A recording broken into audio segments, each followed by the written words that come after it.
नामदेव जी का भगवान विट्ठल से प्रेम इतना गहरा था कि वह हमेशा प्रार्थना करते थे, भगवान कभी मेरे घर आकर भोजन करो।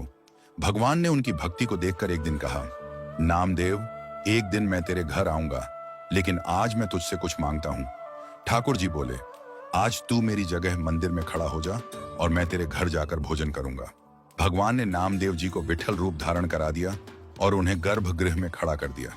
भगवान बोले, तेरे ऊपर कई परीक्षाएं आएंगी, पुजारी आएंगे, घंटे घड़ियाल बजेंगे, तुझे नींद आएगी पर आंख मत खोलना। अभिषेक होगा, तेरे ऊपर ठंडा दूध, दही, जल और शहद डाला जाएगा, लेकिन तू हिलना मत। तेरे मुख पर माखन मिश्री लगाई जाएगी, भूख लगने पर भी उसे मत चाटना।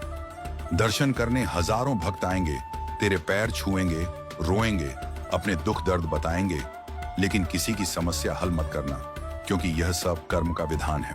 नामदेव जी ने इन बातों को स्वीकार कर लिया और ठाकुर जी उनके घर भोजन करने गए। नामदेव की मां ने भगवान का स्वागत किया और प्रेम पूर्वक गरम गरम रोटियां परोसने लगी। इधर नामदेव गर्भगृह में ठाकुर जी के निर्देशों का पालन कर रहे थे। पुजारी आए, घंटे घड़ियाल बजे, अभिषेक हुआ, शीतल जल, दही और शहद डाला गया, पर नामदेव स्थिर खड़े रहे। उनके पैरों से भक्तों ने अपने सिर लगाए, पर उन्होंने कोई प्रतिक्रिया नहीं दी। तभी भगवान ने नामदेव की परीक्षा लेने का विचार किया। वे एक साधारण वेश धारण करके मंदिर पहुंचे। उन्होंने देखा कि नामदेव विट्ठल के रूप में गर्भगृह में खड़े हैं। भगवान ने मन ही मन नामदेव से कहा, नामा अब तो उतर जा। नामदेव ने जवाब दिया, भगवान आपने कहा था कि हिलना मत, मैं यहां से नहीं हिलूंगा। भगवान ने कहा, नामा मैं तुझसे विनती कर रहा हूं। नामदेव ने कहा, अगर हिला तो पुजारी पहचान लेंगे और मेरी पिटाई होगी। ये सुनकर भगवान प्रेमवश नामदेव के चरणों से लिपट गए। ये देख नामदेव की आंखों से अश्रु बहने लगे। नामदेव बोले, प्रभु मैंने तो केवल आपको अपने घर पर बुलाने की प्रार्थना की थी, लेकिन आपने तो मेरी भक्ति को इतना ऊंचा बना दिया कि आज आप मेरे चरणों में झुक रहे हैं। इस प्रेम को देखकर भगवान ने नामदेव को गले से लगाया और कहा, नामा तेरी भक्ति अतुलनीय है।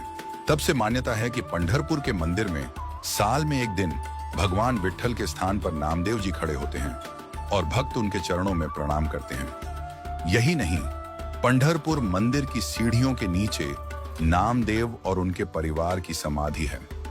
नामदेव की इच्छा थी कि जो भी दर्शन के लिए आए वह उनके ऊपर से गुजरे, ताकि उनके चरणों की रज उन्हें प्राप्त हो।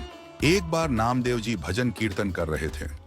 हजारों वैष्णव नृत्य कर रहे थे। पंढरपुर के गर्भगृह में खड़े भगवान विट्ठल कीर्तन की मधुर ध्वनि सुनकर विह्वल हो गए।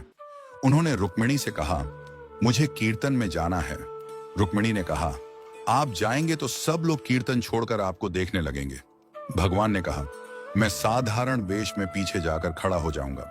भगवान कीर्तन में पहुंचे और इतने मंत्रमुग्ध हो गए कि खुद को छिपाना भूल गए। उनका असली स्वरूप प्रकट हो गया। भक्तों ने जब उन्हें देखा तो प्रेमवश नृत्य करना छोड़ दिया और ठाकुर जी को निहारने लगे। इस प्रेम में भगवान स्वयं नृत्य करने लगे। उनका पीतांबर नीचे गिरने लगा और गहने झूलने लगे, पर भगवान कीर्तन की मस्ती में मग्न थे।